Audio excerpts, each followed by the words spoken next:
The Wells Fargo Autograph was brought on to replace the discontinued Propel card. Personally, I like the Propel card for the poetic joining of American Express and Wells Fargo, separate companies both founded by Henry Wells and William Fargo. While it's unfortunate that the Propel had to be discontinued, I'm glad that Wells Fargo quickly came out with a replacement. And honestly, I think it can give a card like the Citi Premier a run for its money. How's it going, everyone, and welcome back to the channel. Before we jump in, it would mean a lot to me if you can hit the like button down below, subscribe, and turn on notifications.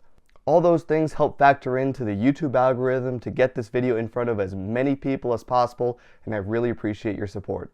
You may notice that my recording setup looks a little bit different. This is because, due to support from viewers like you, I have been able to upgrade my equipment. I now have a green screen and a new teleprompter, and I'm always looking for ways to improve the quality of my videos, and I thank you for all the support you have given me, and I hope to do well by all of you.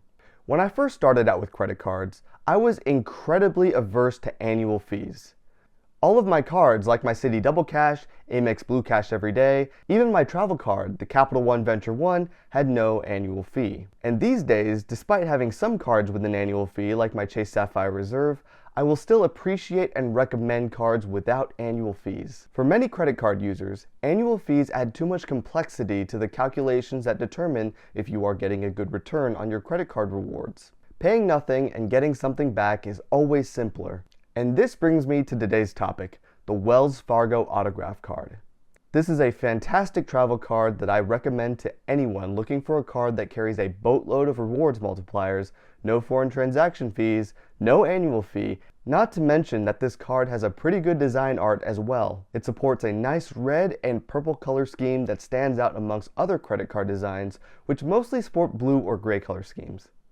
That warmer color palette makes it look more unique. This card has a 20,000 point welcome bonus worth $200 after spending $1,000 in the first 3 months. Nothing too exciting, and it's pretty standard for a card with no annual fee. Next up, we have an array of benefits for this card. This card has no foreign transaction fees and is a Visa card, which makes it a great choice to bring with you on your next international vacation. Not only will you avoid that pesky 3% fee, you also have the confidence to know that this card will be widely accepted.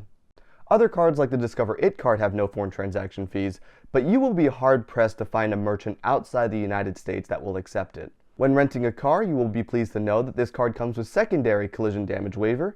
As long as you put the entire rental car purchase on the card and decline the rental company's insurance, this card will cover any loss or damage to the car up to $50,000.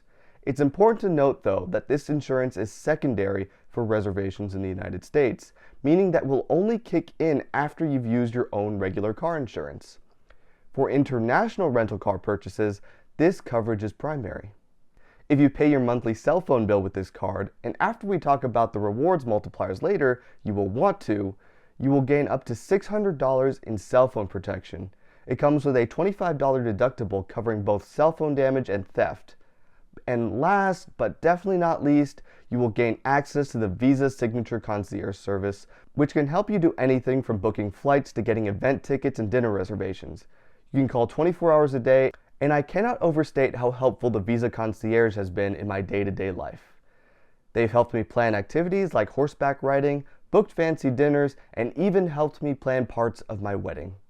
Speaking of the Concierge, I am trending towards 2,000 subscribers, and I will be creating a video comparing the concierge services from Visa and MasterCard, including going on whichever adventure they send me on.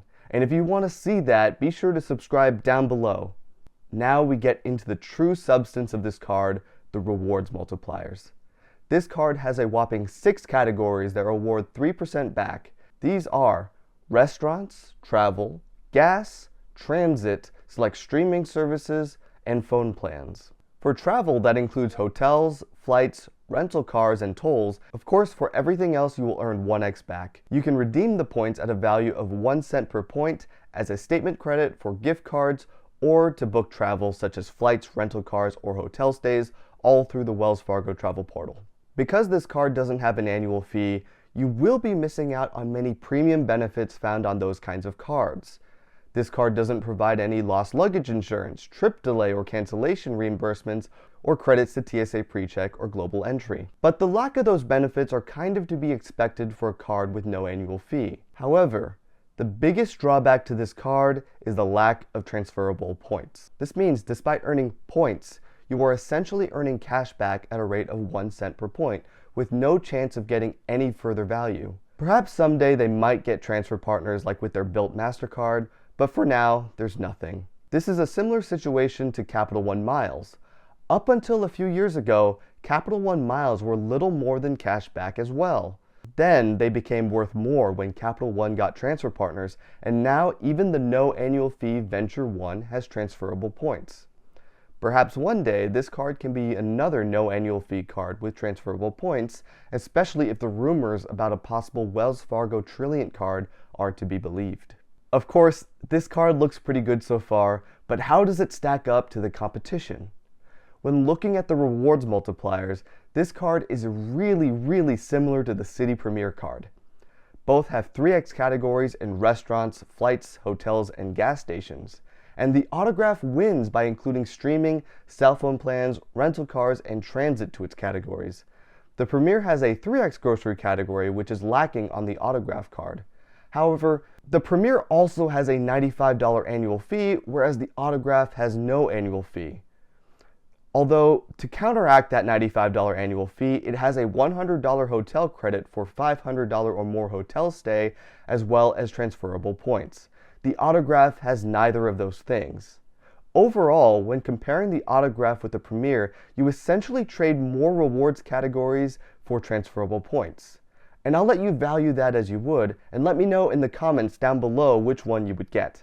If you like videos like this, be sure to check out my other videos on my channel using the link in the description down below. Until next time, let's go out there and get some free stuff.